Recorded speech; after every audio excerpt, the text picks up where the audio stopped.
pues resulta que estaba en un proceso de merger and acquisition con otra acerera argentina y pues ahí me tocó trabajar en un proceso de M&A y fue como, esta es la cosa más interesante del universo. Y justo como había trabajado en eso y hablaba alemán, pues Cemex estaba comprando una compañía que era el doble de su tamaño en Europa. Todo el mundo hablaba de tecnología. Y yo decía, ay, estos tetos. Porque yo quería trabajar en belleza. Me toca lanzar perfumes súper divertidos, ¿no? Un perfume con Julia Roberts, que es la Ville Belle. Hola, hola. Bienvenida, Lore. Tenemos a mi buena Lore, que es mi mentora, mi coach.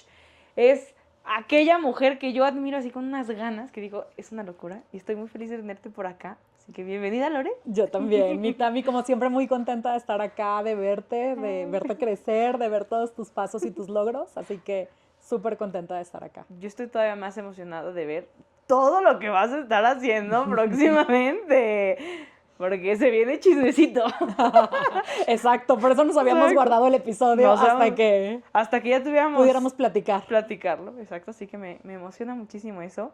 Así que Lore, yo te conozco perfecto, bueno, conozco muchas partes de Lore, no conozco perfectamente a Lore, porque creo que ni tú te vas a conocer perfectamente, todos nos conocemos todos los días, pero cuéntame, ¿quién es Lore? Que la gente que nos escuche diga, no manches, Lore es esta mujer que hizo todas estas locuras. Sí, cuéntame. Pues les cuento, yo soy una mujer muy loca que empecé mi carrera estudiando ingeniería química igual que tú. Yes. Después de la ingeniería química, a diferencia de ti, yo decidí que eso no me gustaba cuando estaba 6 meses de graduarme.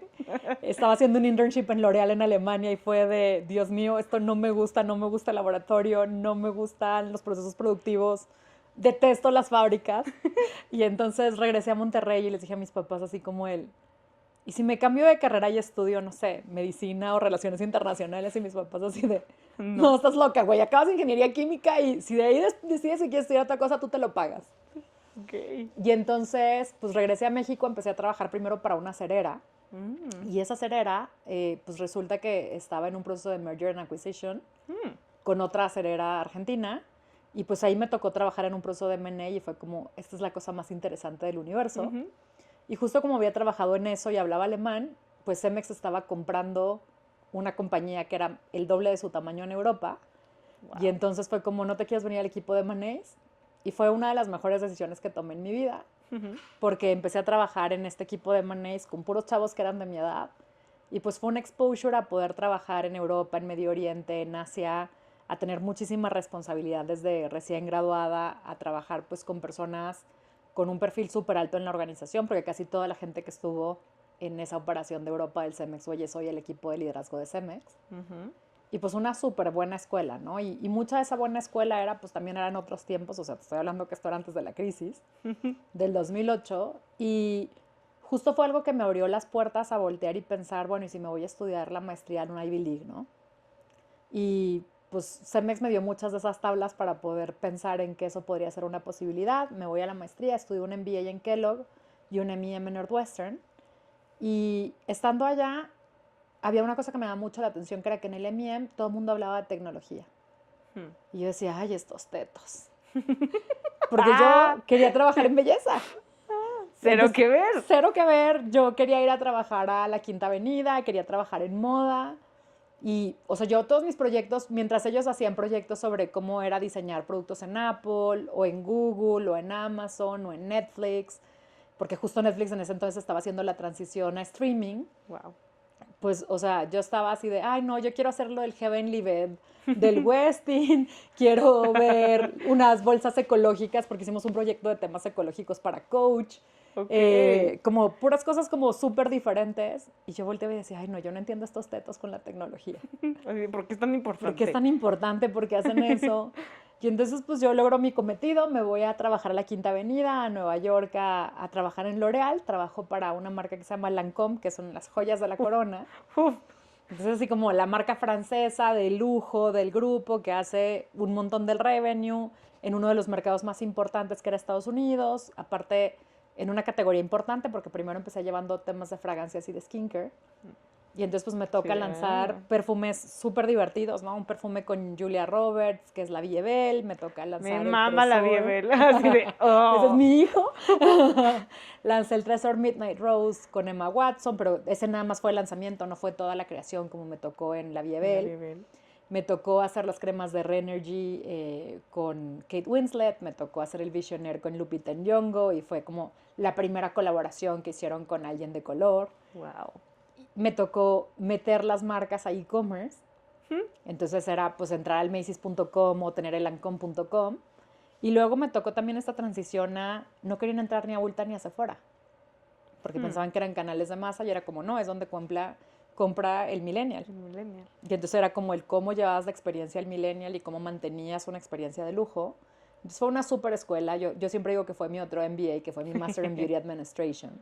Pero mi vida era peor que la del Devil Wears Prada. Entonces, pues no dormía, me la pasaba en la chamba, me pagaban bien poquito y en ese entonces tenía un novio banquero, entonces me la pasaba comparándome con que él trabajaba un chorro, pero siempre tenía dinero, y yo trabajaba un chorro y siempre tenía boletos para ir a todos los conciertos, para ir a los Óscares y vestidos muy bonitos, que aparte, como era la única de talla grande en la oficina, entonces sí me quedaban cosas padres, pero pues no, como que no me estaba encantando tanto lo que hacía y no sabía si era porque L'Oréal no era el lugar o porque la industria de belleza no me gustara. Entonces me decido ir a Brasil, aparte pues como con una coyuntura de mi vida personal, porque mi novio se va a vivir a Brasil. Y entonces llego a trabajar en Natura, y Natura, otra cosa abismalmente diferente, ¿no? Porque parecía así como un culto ra. Y o sea, pues, ¿qué hace este culto ra? O sea, una cosa súper diferente, ¿no? Mientras que en Nueva York yo era la única hispana, la única morenita, la única con sobrepeso. O sea, en Natura era otra historia, pero una historia bien rara, ¿no? Porque aunque trabajaba en belleza, todo el liderazgo en las dos compañías eran hombres. Wow.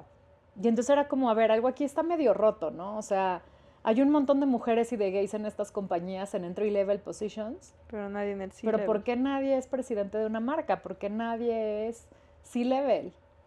Sí. ¿Por qué nadie dirige una división? Y entonces eso para mí empezaba a ser como que mucha la disonancia, porque era de, le vendemos a mujeres, bueno, ¿y por qué las mujeres no están en posiciones importantes? Porque las mujeres no toman las decisiones. Tal cual. Y para mí fue bien difícil porque en Natura, a diferencia de en L'Oréal, tu carrera la hacías en ventas, ¿no? O sea, si estabas en una carrera en marketing, el producto no se vende por marketing, el producto se vende por ventas y por saber manejar a la fuerza directa. Y entonces yo siempre traté de entrar a la organización de ventas y nunca me daban oportunidad de estar en roles que no fueran roles de soporte. O sea, estuve siempre en roles de soporte a ventas porque era donde te preparaban para promoverte, pero era como, a ver, o sea, ¿de dónde salían los gerentes generales de las operaciones? De ser directores de ventas. ¿Y por qué no había ninguna directora de ventas? Todos eran hombres. Había supervisoras de ventas, que eran como estas señoras que son las que gestionan el canal del multinivel, pero no había gerentes de ventas. Y entonces era como también parte de la estrategia, ¿no? Porque si tenías a un hombre así medio guapito que hablara bien, entonces eso vendía más porque hacía que las señoras tuvieran un crush.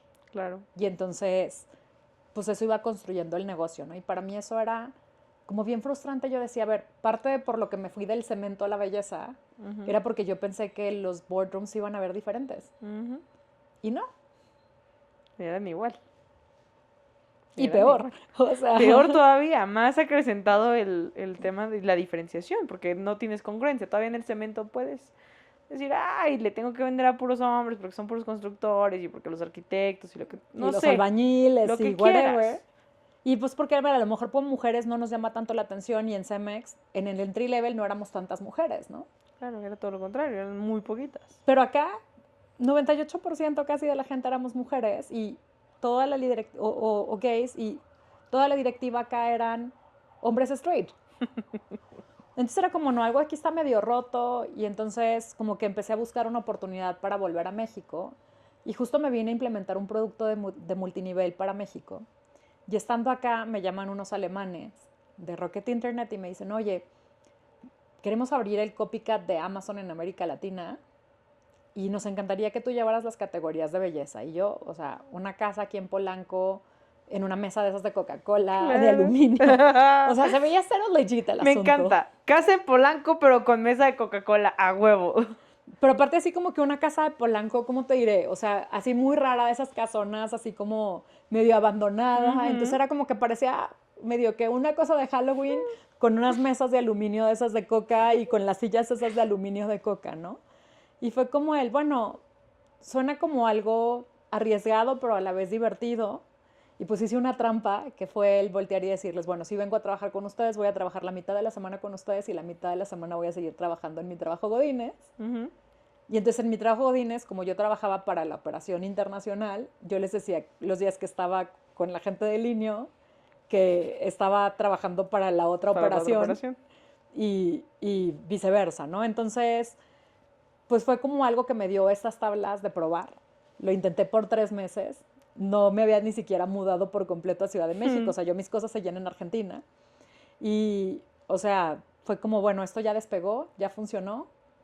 Hay que renunciar y traer mis cosas. Y entonces, pues ese momento de renunciar, de traer mis cosas, de empezar a buscar depa en Ciudad de México y en lo que me entregaban mi depa, viví en los sofás camas de 3 de mis amigas. Y pues fue tomar este chance de construir la primera compañía de tecnología de la región que naciera en México, ¿no? Y pues eso fue una súper experiencia porque en ese entonces pues la gente no estudiaba ni UI ni UX, no sabíamos hacer pauta de marketing. De hecho, pues recién estábamos aprendiendo que existía eso de la pauta. Obviamente hacer un marketplace como modelo de negocio, híjole, o sea, a todos los sellers se les hacía como la cosa más extravagante y más extraña del mundo. Y aparte las soluciones que existían tampoco estaban ahí, ¿no? O sea, para que se den una idea, Conecta iba empezando, Clip iba empezando, no teníamos ni con qué cobrar. No había La forma. logística, o sea, el día que me senté por primera vez con una de las paqueterías para negociar, era como, a ver, o sea, tú me estás diciendo que haga negocio contigo para que lleve bien poquitos paquetes, pero aparte de que sean bien poquitos paquetes, que te diga dónde están en cada momento y que los entregue rápido. Yo ahorita vivo de distribuir tarjetas de crédito y revistas. Me entregan un paquete con un montón y nada más tengo que decir que ya la recibieron. No tengo un deadline para cuando tengo que entregarlas. Y aparte quieres que te cobre menos que ellos, o sea, tú estás loca. Sí, claro. Y entonces, o sea, justo toda esta parte de ir evangelizando, y que era un evangelizar a todos, ¿no? Era evangelizar a todos. A los merchants del marketplace, a los consumidores, a los proveedores, a la gente para que quisiera venir a trabajar con nosotros, porque a ver, ahorita emprender está padre, y pues ya hemos visto casos de éxito, y ya es una moda, y hay unicornios, pero en ese entonces era una apuesta, y era algo bien sketchy, donde hablándote bonito te convencíamos para venir a trabajar con nosotros, pero fue una súper experiencia porque pues pude aprender primero de levantar capital, y de levantar capital cuando los tamaños de los fondos eran del tamaño de las rondas semilla o de las rondas de una serie A de hoy en día. Sí. O sea, porque en una idea, Dila tenía $10 millones, Ignea tenía $10 millones. Y era pretty much todo lo que había. No, bueno. Entonces nos tocó levantar hasta rondas de private equity en las últimas rondas antes de que vendiéramos a Falabella. Entonces eso fue un súper aprendizaje. Otro aprendizaje fue construir equipo. Y pues ahorita es más fácil construir equipo porque siempre hay startups de las que te puedes robar al talento. Sí, exacto. Pero en ese entonces no. Ustedes tenían que crearlo. Y entonces ese crearlo era, bueno, ¿cómo te vuelves muy buena spotting great talent desde que están en la escuela? Y bueno, pues hoy, o sea, soy súper orgullosa de toda la gente que trabajó con nosotros en esos entonces. Otra parte, pues era, no sabíamos de tecnología y tampoco era como que había muchos role models por acá, ¿no? Y entonces, pues sí, fue hacer muchísimos errores en el camino y muchísimo aprender, pero también, pues esta parte de cómo nos dio exposure a conocer a un montón de gente, a vivir un montón de experiencias. Claro. Y a construir un producto que, a ver, yo pensaba que mis nietos iban a conocer, ¿no? Entonces, no sé, creo que eso fue una parte bien importante en la experiencia. De ahí, pues después de que lo vendimos, pues viene como esta segunda parte que yo le digo la parte de la depresión, ¿no? Y es una depresión porque para mí pues ese negocio era un montón de quién era parte del que hacía. Como yo no soy de Ciudad de México, era con quienes convivía. Claro. Y entonces pues era como toda mi vida estaba invertida en ese negocio, ¿no? Y entonces de repente un día ese negocio pasó a manos de alguien más y todo lo demás también pasó a manos de alguien más, ¿no? Y entonces fue como esta crisis de autodescubrimiento, esta crisis de reencontrarme, de ver qué quería hacer con mi vida. Empecé a emprender de nuevo y muchos de los emprendimientos siguen vivos, pero no necesariamente pues eran como que lo que me llenaba a nivel propósito o que me llevara a algo que quisiera construir por el muy largo plazo, sino más como un curita para no sentir lo feo que se sentía estar como en ese in-between. Y de repente, pues en esos inters llego a Rappi, y pues en Rappi otra experiencia todavía mejor de cómo había sido emprender la primera vez en línea, pero aparte de mejor, una experiencia que me dejó más cosas extras, ¿no? Como este tema de cuidar mucho la mentalidad, que es una de las cosas que Simón siempre nos está taladrando, pero que no es nada más algo que ves en la teoría, sino algo que vives en la práctica todos los días. Y la otra es como también mucho esta cultura de creérnosla, ¿no? Esta cultura de cómo íbamos a romper las barreras en América Latina y cómo íbamos a ser la primera compañía que se volviera unicornio, la primera compañía que levantara capital de los fondos grandes, de los fondos buenos, el primer producto que te enamoraras de usar, que hubiera sido construido en la región. Y entonces como esta parte de un sentido del orgullo y un sentido de la responsabilidad también bien importante. Y justo en ese inter que había estado antes de Linio y de Rappi, nos habíamos traído Toño y yo, mi socio, Founder Institute.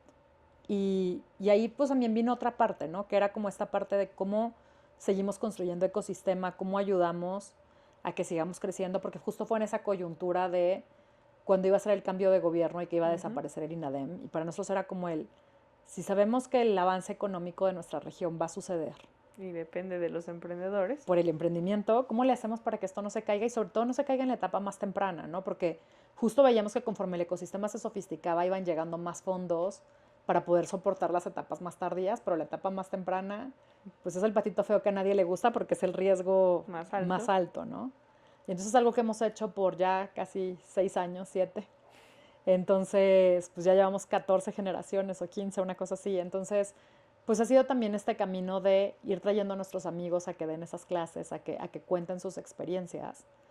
Y justo pues esto que te decía de lo que vivíamos en Rappi era también el cómo empezábamos a cross-polinizar con eso que íbamos aprendiendo con nuestras generaciones, ¿no? Y cómo para mí eso me trajo otra racha muy grande de crecimiento personal.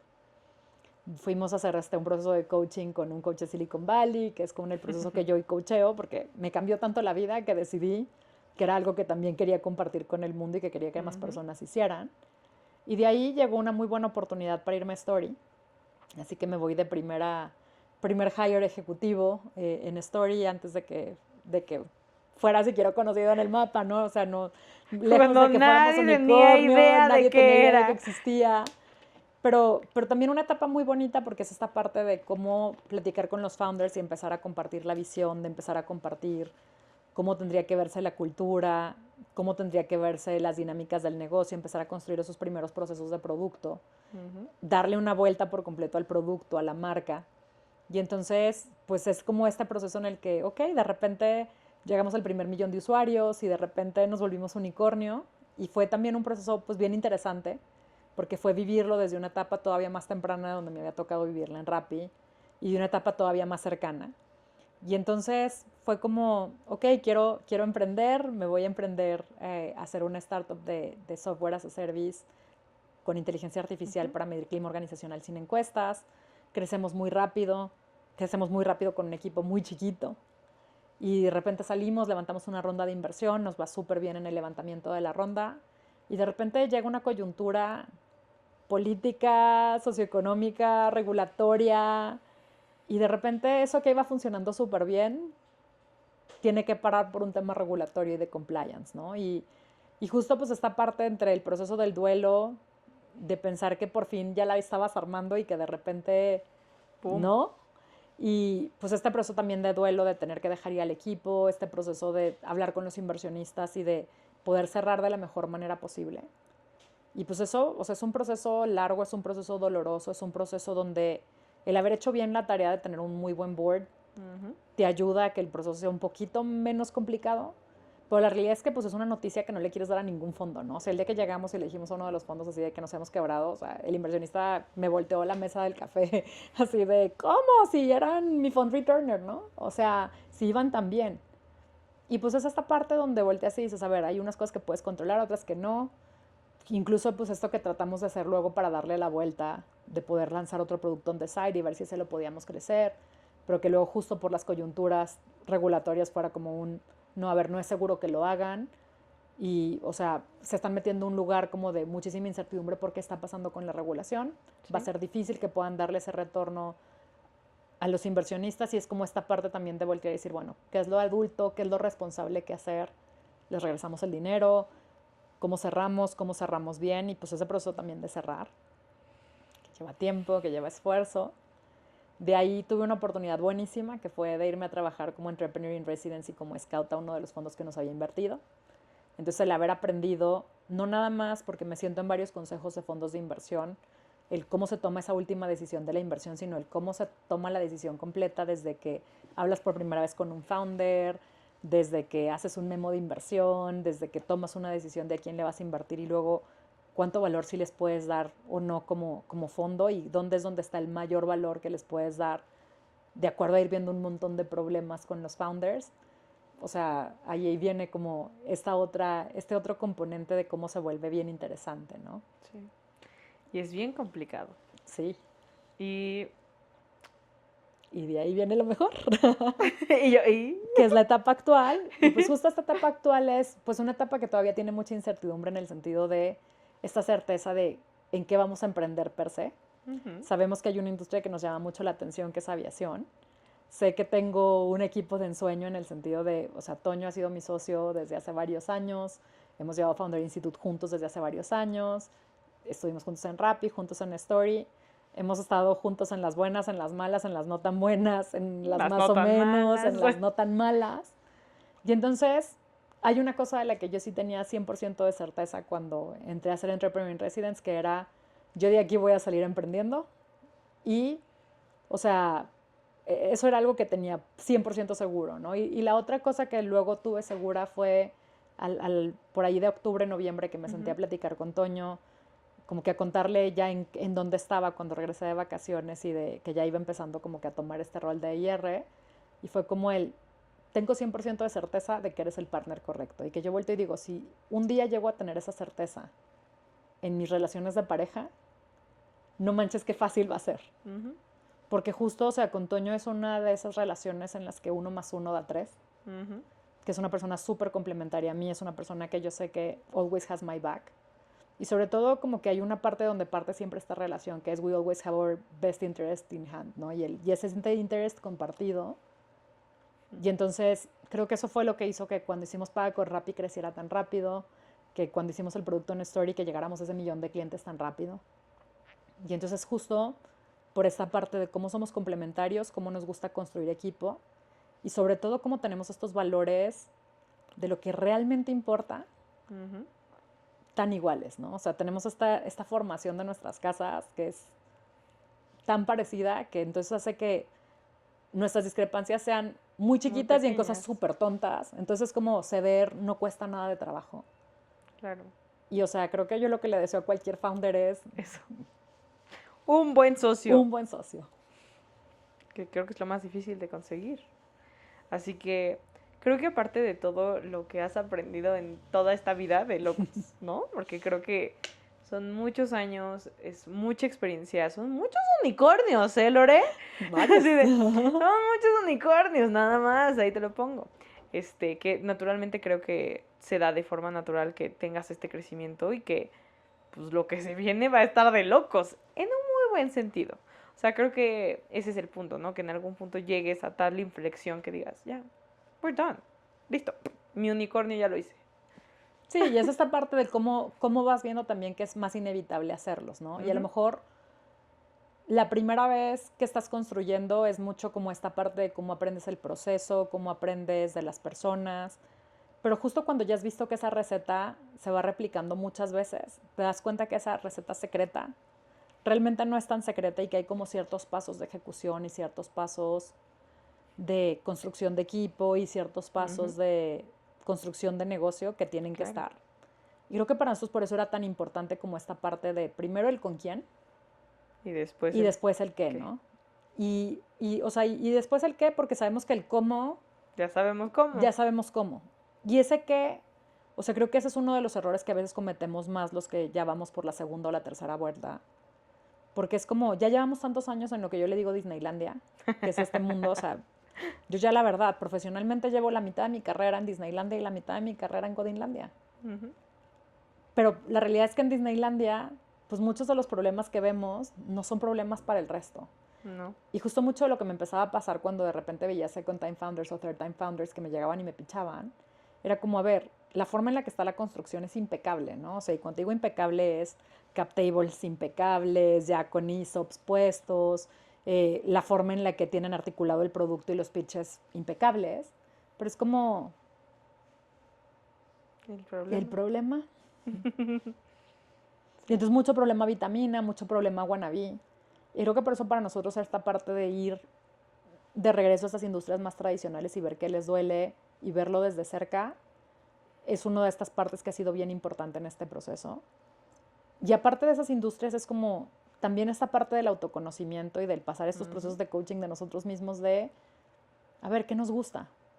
¿Qué nos apasiona? ¿No? Y una cosa, por ejemplo, para Toño y para mí era, Toño tenía un podcast de aviación y una de las cosas que a mí me llamaba mucho la atención justo como en mis tiempos de Cemex en los que viajaba muchísimo, pues era justo como toda esta logística y cómo funcionaba todos los temas de los aviones. Pero hay otra cosa que tenemos en común que fue en Rappi hicimos un avión brandeado con bigotes de paga con Rappi. ¡Wow! Y entonces siempre eso ha sido como que algo que nos ha mantenido muy unidos y que nos apasiona y que decimos, bueno, hay que descubrirle más a esa industria, ¿no? Hay que ver qué hay que les duele para ver si de pronto de aquí puede salir algún negocio. Y eso es como mucho esa fase en la que estamos ahorita. Claro. De conocer la industria. De conocer la industria, de saber que no hay prisa, ¿no? O sea, si a final de cuentas vamos a hacer esto por el resto de nuestras vidas, ¿cuánto es un mes, 2 meses, 6 meses, un año? O sea... Nada. Qué emoción, Lore. Sí. Creo que aparte también satisface en ambos lados la curiosidad que ambos tienen. Porque digo, Lore, no me dejarás mentir, eres la persona más curiosa, haces las mejores preguntas en el universo. O sea, le puedes dar la vuelta a algo que las personas lo han visto de 1000 formas diferentes y tú le das otras 1000 vueltas diferentes. Y creo que eso te motiva. Y eso es algo que, en definitiva, es muy característico tuyo. O sea, eres curiosa as fuck. O sea, no hay duda al respecto. Y creo que son una de las cualidades más importantes de un emprendedor resiliente. Porque lo quieras o no, aunque hayas entrado a Rappi con ya co-founders, que ya estaba establecido, o hayas entrado en línea, tú te volviste parte del founding team. O sea, eres otra founder de todos estos unicornios y has logrado llevarlos a donde están. O sea, sin tú estar presente, pues posiblemente muchas de las cosas que hoy al día estamos acostumbrados en Story, Rappi. Digo, a mí no me tocó nunca usar Linio, ubico perfecto que era porque me acuerdo que mi mamá en algún momento me habló de él, ¿saben? Pero nunca pude comprar absolutamente nada. Son gracias a la curiosidad de Lore y a la curiosidad de aprender a cagarla y aprender a resolverla. Creo que eso es lo más complicado, ¿no? Entonces, creo que son de las cosas que al menos yo cuando identifico a Lore las veo todo el tiempo. Porque Lore no se queda en el estado de confort de ya sé, ay, ya podrías haber hecho exactamente lo mismo o algo muy parecido y hacer como una pequeña modificación a lo que ya tenías. No te funciona, güey. Tú eres las que tiene que irse a romper la cabeza, no importa cómo. O sea, te gusta sufrirla. Amo sufrirla. Es como, levanto la mano para sufrirla. O sea, quiero eso. Y creo que es muy real. Y pues bueno, este camino no es fácil. Así que posiblemente haya muchos errores que hayas cometido en el camino. Y me gustaría que nos contaras uno de ellos, tal vez. ¿Nada más uno? O dos, dame dos, pues, dame dos, porque creo que es difícil preponderar. Que hayas dicho, este error fue como game changing en mi vida y gracias a eso soy quien soy hoy. Yo creo que uno de los errores principales que cometí fue el no darme cuenta que había gente que estaba siguiendo mis pasos.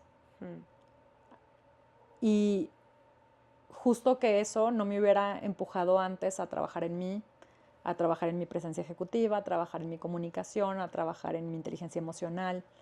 Y para mí fue muy choqueante, ¿no? Porque fue como desde darte cuenta a veces de cosas bien tontas como en línea no teníamos un lugar para que las mamás amamantaran o se sacaran leche, ¿no? Y entonces de repente un día iba caminando y en lugar de subir por el elevador, subí por las escaleras y había subido por el estacionamiento.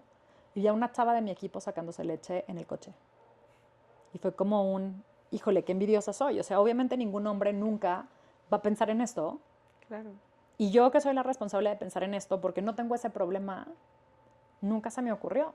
Y o sea, imagínate que esta chava tenía 3 meses bajando todos los días a la hora de la comida a sacarse leche en su coche. O sea, y esta parte que te digo la gente está viendo y está copiando lo que tú estás haciendo, aunque tú no te des cuenta. Muchas vamos siguiendo tus pasitos. Y o sea, el no darte cuenta, o sea, esa falta de darte cuenta pues obviamente hace que no necesariamente hayas actuado el 100% de las veces de la mejor forma o de la forma más consistente o de la forma más consciente. ¡Ay, qué duro! Y yo, ¡ay, qué duro! Y más como mujer, en un mundo de la tecnología que estamos acostumbrados a estar rodeados de hombres, de por sí. De por sí el mundo está, en el mundo de la belleza, está lleno de hombres, imagínate. Sí, el de tecnología, ¿no? Y que volteas y dices, híjole, y al principio, y justo el darte cuenta de esta responsabilidad y es también el cómo lidias con esa responsabilidad, ¿no? Y cómo la transformas en algo que tampoco te coma en tu día a día. Porque aparte, la primera vez que me di cuenta fue como híjole, qué difícil, cosa que se están fijando. Y obviamente la primera reacción fue una reacción bien inmadura de, pero ¿por qué a mí, aparte de que me toca más difícil de estar en un boardroom y ser la única mujer, también me toca estarle dando el ejemplo al mundo, ¿no? Y esa, pues sí, es la forma más inmadura de tomarlo porque es como, it is what it is, acceptance, ¿no? Y esa parte del it is what it is, pues es algo que también toma madurez, darte cuenta y luego bueno, ¿y qué vas a hacer? O sea, ya te tocó estar ahí. Esa es la música que te están poniendo. Tú decides si vas a bailar o te van a bailar. Ay, Lore. ¿Y cuál es el segundo? El segundo fuck up, major fuck up.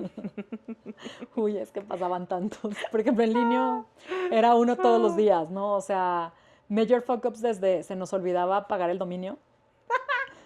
Hasta Google le ha pasado, Y de repente, así de alguien tenía el dominio y fuck, Cómpralo llevamos de nuevo. 6 horas sin poder trabajar porque no hay dominio. O sea, desde ese tipo de fuck-ups que pasan también cuando estás en una etapa muy temprana o en una etapa en la que tienes mucha desorganización en el camino. Fuck-ups, obviamente, pues de temas de repente de liderazgo, fuck-ups de contrataciones, fuck-ups de temas de visión donde volteabas y querías apostar por un producto y resulta que ese producto no iba para ningún lado. O sea, por ejemplo, Rappi Travel, ¿no? O sea, la superapuesta y de repente era Sí, como, claro. güey, la pandemia. Claro, se paró, Se se paró. detuvo. No había forma. Y era la gran apuesta, ¿no? Entonces, o sea, pero son el tipo, o sea, hay algunas que son cosas que no controlas, hay otras que son cosas que están más bajo tu control, pero yo creo que lo importante no necesariamente es si la cagas o no la cagas, es, bueno, ya la cagué, ¿cómo la resuelvo? ¿Y cómo la resuelves?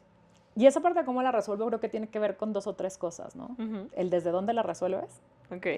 Y eso es una cosa que me gusta mucho, sobre todo hablarlo con emprendedoras y más con emprendedoras mujeres, porque nos pasa más que a los hombres, que es, ¿qué es lo que pasa cuando un beisbolista o cuando un tenista falla un lanzamiento, ¿no? O sea, pues cuando un beisbolista falla, pues tiene otros 2 strikes para darle. Pero si te quedas clavada en que el strike pasado La fallaste. pues el siguiente lo vas a batear con esa falla en la cabeza, ¿no? A diferencia de que voltees y piensas, bueno, ya, Next. borrón, tengo 2 oportunidades más.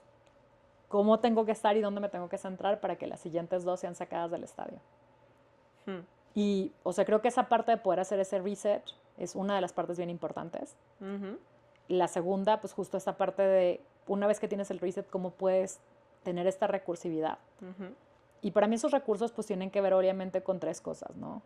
Knowledge, skills y network. Ok.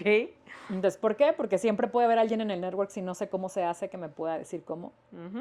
Skills es, pues, qué habilidad tengo que tener para poder salir a pedir ayuda. Claro. Y knowledge para saber lo que sé y para saber lo que no sé, ¿no? Y entonces esta parte del knowledge se vuelve importante porque es como lo que hablábamos de esta curiosidad. Porque es como, si hay una habilidad en el siglo XXI que es útil, es aprender a aprender y aprender rápido. Y rápido. Más rápido, tal vez no más rápido que la AI, pero más rápido que cualquier humano promedio. Y, o sea, incluso te diría que más rápido que la AI, porque, o sea, a final de cuentas es donde está la barra de lo que estás aprendiendo. Exactamente. Y, o sea, justo esta parte de la habilidad de aprender y de aprender a aprender es, o sea, desde cosas tan sencillas, ¿no? Que a lo mejor yo cuando entré a mi primera chamba no te podía decir, güey, no preguntes porque pregúntale a Google. Porque en mis tiempos nos tenían bloqueado el Google en la oficina, ¿no? Pero... Órale. Para que no... O sea, en mis tiempos el mail jalaba en una cosa que se llamaba Lotus Notes. No tengo ni Y nos tenían bloqueados idea. todos los navegadores porque todo el mundo pensaba que si usaba un navegador era pornografía, ¿no? Entonces, o que ibas a estar viendo las noticias o algo así, que te ibas a estar distrayendo y no ibas a estar chambeando, ¿no? Entonces, justo esta parte de cómo aprendes a aprender y cómo aprendes rápido y cómo volteas y dices, a ver, esto ya lo sabe ChatGPT, ya lo sabe Google, güey, o sea, ya. I'm done. Sí. I'm done. Ok. Y una vez que aprendes y que tienes el knowledge y tienes los skills y tienes el network, que yo creo que el más difícil es el network, siendo más honesta. Y hay gente a la que se le da más sencillo que a otros, creo yo. Pero hay pocas personas que se abren.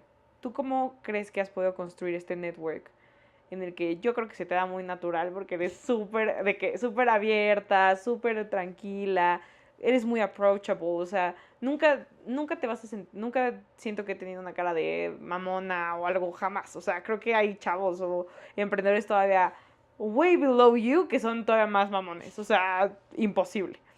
¿Cómo has tú podido construir este network? ¿Cómo has sentido que se ha desencadenado? ¿Qué has hecho tú de forma natural y qué se ha dado de forma natural? Creo que naturalmente es una combinación para mí de tres cosas, ¿no? Siempre una parte de autenticidad, siempre una parte de curiosidad auténtica y curiosidad genuina por el otro, por conocer al otro, y una tercera parte que es como esta parte de reciprocidad, ¿no? ¿Cómo puedo ayudar a esta persona? ¿Qué le puedo dar? ¿Cómo le puedo conectar? ¿Cómo le puedo ayudar? O sea, como que siempre que estoy conociendo a alguien y estoy escuchando su producto, su negocio, sus problemas, es como a ver, ¿cómo resolvemos, no? O sea, sí. y mucha de esta parte de cómo vas dando valor, eventualmente va haciendo que el propio network te vaya regresando valor, ¿no? Claro. Y es mucho tiempo, es mucho esfuerzo, y es muchos pensamientos. Esa es una realidad. Y este network te ha llevado a tener mentores impresionantes, mentores increíbles. No voy a decir nombres porque creo que muchos sabemos quiénes son. Pero hay mentores buenos que te dan muy buenos consejos, pero también hay mentores o personas, porque pueden no ser tus mentores, que te dan consejos malos. ¿Cuál ha sido el peor consejo que han dado y por qué es el peor consejo que te han dado? Creo que el peor consejo que me dieron fue que sí me casara con mi novio de la prepa y que no me fuera a estudiar a Monterrey. Peor consejo de la historia. Sí, pues te iban a encasillar. Era muy güey, tenía 18 años, no había hecho nada con mi vida, no sabía nada, vivía en un pueblito, o sea... ¿Quién te dio ese consejo? Mi abuelita. Que a lo mejor no me fuera a estudiar a Monterrey y me casara. Bueno, también son generaciones diferentes, ¿no? La generación de nuestras abuelas o de mis bisabuelas, o sea, todos se casaban a los 16. Ya quisieran a los 18 haber llegado y casarse a los 18. ¿No? Sí, no, entonces era como, no, mijita, vas a hacer algo muy raro y se me hace que te vas a quedar. Mejor cásate, sí, cásate con este güey que ya te dio anillo. Ok, Dios mío. ¿Y en tema laboral? ¿Alguno que digas, puta, o sea, neta se mamaron con este consejo? En tema laboral, pues creo que mucho como estos temas de no irte de corporate, ¿no? O sea, justo cuando tomé esa decisión de brincar de Natura a L'Oreal, de Natura a Linio, o sea, era como estás haciendo una tontería, es una locura, quédate, mira, aquí tienes un sueldo seguro, aquí, mira, tienes este puesto, y es como, güey, aquí nunca voy a crecer porque no soy vato. Ya lo venías viendo. Todos los errores que se cometen, o sea, podrían haber sido prevenidos y nunca tuve injerencia en si se podían prevenir o tomar porque no tengo ningún decision making power. Sí. Y allá, güey, vamos a hacer 45,000 cagadas. Todas van a ser mi responsabilidad. Y todas voy a aprender a cómo resolverlas. Eso sí es una realidad. Y creo que es lo más difícil, ¿no? Algo que ha sido constante en estos episodios es que la mayoría de los consejos que nos han dado que consideramos malos son aquellos que nos motivan a no estar, que nos motivan a estar cómodos, mantenernos en esa comodidad, ¿no? ¿Tú cómo le haces para mantenerte incómoda? Pero en un sentido incómoda, no. Creo que muchas veces sí tiene que ver físicamente, mentalmente, y a veces no es tan sano, ¿no? O sea, hay situaciones de salud que nos obligan a volver a la comodidad de, ok, está bien, voy a comer sano, no voy a no comer, ¿no? Pero, hablando de las incomodidades más del crecimiento, las que te motivan a seguir, ¿cómo tú te mantienes incómoda? ¿Qué es lo que dices? Puta, o sea, es la forma consciente en que digo, no voy a volver al mismo punto, no voy a volver a la misma situación. A ver, creo que para mí todo parte de un proceso que yo hago una vez al año, que se llama el Lifebook, ¿no? Mi Lifebook es la planeación estratégica que yo hago de mí, de Lorena Sánchez Inc. Y entonces esa planeación estratégica siempre me va poniendo estas metas de 1, 3, 5, 10 años. Y obviamente cuando tienes estas ambiciones tan grandes, pues justo te quieres comer una vaca y entonces pues todos los meses te tienes que ir comiendo un bistec, ¿no? Si no, no puedes comerte Si no, la nunca vas vaca a de llegar. una. Exacto. Y entonces, pues, o sea, esa es la primera parte. La segunda es, obviamente, ese qué quiero lograr tiene un para qué atrás. Claro. Y ese para qué, pues muchas veces es lo que hace justo la diferencia entre que te mantengas en eso que dijiste que ibas a hacer o que lo abandones, ¿no? Y entonces eso puede ser desde algo tan incómodo como levantarte en la mañana a hacer ejercicio, que para mí es, ni soy morning person y no me gusta hacer ejercicio. Pero es como esta parte de voltear y decir, a ver, si una de mis metas es llegar con salud y poderme limpiar el rabo hasta el último de mis días en esta tierra, entonces, ¿cuál es el precio que tengo que pagar hoy para poder lograrlo, no? Claro, y que es un precio más pequeño que más adelante. Le vas abonando el interés compuesto. Exacto. Aplica igual. Ok, me encanta. Y ya nada más como para ir cerrando, Lore, que me encanta porque yo creo que cualquier persona que te escuche en general, los invito a que sigan a Lore en sus redes sociales porque les juro que van a aprender bastante. Ajeno a eso, hay usualmente el común denominador es que todos escuchamos música, o todos nos gusta leer algo, o todos nos gusta escuchar algún podcast. De esas tres, dime alguno o algunos que te ayuden a ser tú. No que te gusten por el emprendimiento, no que digas, uy, chin, no sé, me fascina porque me ayudó a crecer, no sé, sino que más enfocado a que tú digas, yo me acuerdo de esto, lo leí, lo escuché, lo escucho en la música y me pongo a bailar y soy más yo. Ayúdame. Híjole, las tres cosas. A ver, leer para mí es súper importante porque pues obviamente es como con esta parte del cómo crecí, ¿no? O sea, claro, no había Kindles y no había podcasts cuando iba creciendo. Y entonces fue como mi primer fuente de conocimiento. Y esa primera fuente de conocimiento que me llevaba a abrirme unos mundos que no necesariamente existían en ese pequeño pueblito en el que nací, ¿no? Y en el que crecí.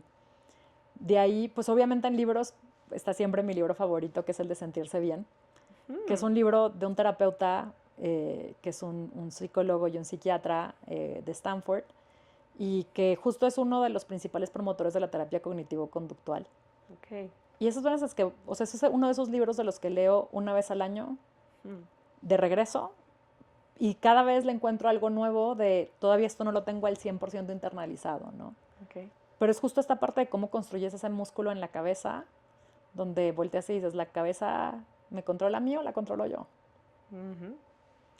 Okay. De ahí viene pues la segunda parte, que es la música. La música es una de mis grandes pasiones porque me encanta bailar. Y hace 2 años regresé a bailar otra vez a las academias de baile. Entonces, bailo twerk. Soy tu fan. Y pues a ver, es algo que me encanta porque aparte es como, voy a una clase donde todas son súper chavitas. Y cuando te digo súper chavitas todas son niñas de 20, 19, 18. O sea, chavas que están en secundaria, prepa o carrera, ¿no? O sea, las más grandes es como, acaban de graduarse de carrera y van entrando a sus primeros trabajos. Ok. Y de ahí es como, se brincan todas las etapas hasta llegar a mí y hay una señora de 50 años en la clase. Wow. Y es como esta parte de cómo reconectar con quién somos, con qué es lo que más te gusta, con lo que siempre te ha gustado. Claro. Y con poder voltear y decir, a ver, no tengo muchísimo tiempo, pero esta hora y media es para mí 2 veces a la semana. Okay. Y es como esa hora y media que te mantiene en el centro. Entonces, como para mí, chequea todas las listas, ¿no? Porque es salud mental, es ejercicio, física, es emocional, diversión, es todo. Ok, me encanta. Y luego viene esta parte de los podcasts, que los podcasts los uso como una combinación de 2 o 3 cosas, ¿no? Uno, me gustan mucho algunos podcasts que son más de inspiración. Okay. Obviamente de escuchar como estas historias de la gente que ya lo hizo. Por ejemplo, me encanta Masters of Scale. Luego tienes una segunda parte que es como el poder aprender de algunos temas a veces más palomeros, les digo yo, ¿no? Que a lo mejor un libro es demasiado para meterte a aprender de ese tema, pero un podcast como que te puede dar una embarradita de dónde está el pulso de las cosas. Y luego tienes como una tercera parte que es como entretenimiento, ¿no? O sea, de a final de cuentas, pues vas a pasar el tiempo en el tráfico, vas a pasar el tiempo en el ejercicio, las N horas que dures en el gimnasio o en la caminata, que es lo que estoy haciendo ahorita. Y entonces es como bueno, ¿cómo aprendo de algo a la par que lo estoy haciendo? Claro. Aunque te voy a ser honesta, casi siempre prefiero escuchar como los audios de Tony Robbins del Inner Circle, que un podcast per se, ¿no? O sea, no es como que soy leal a uno. Hay algunas veces que tienen episodios de cosas interesantes y entonces es lo que me bajo y entonces me lo escucho en un avión o Ok. Siempre me los escucho en 2X porque me da desesperación. Me dan hueva.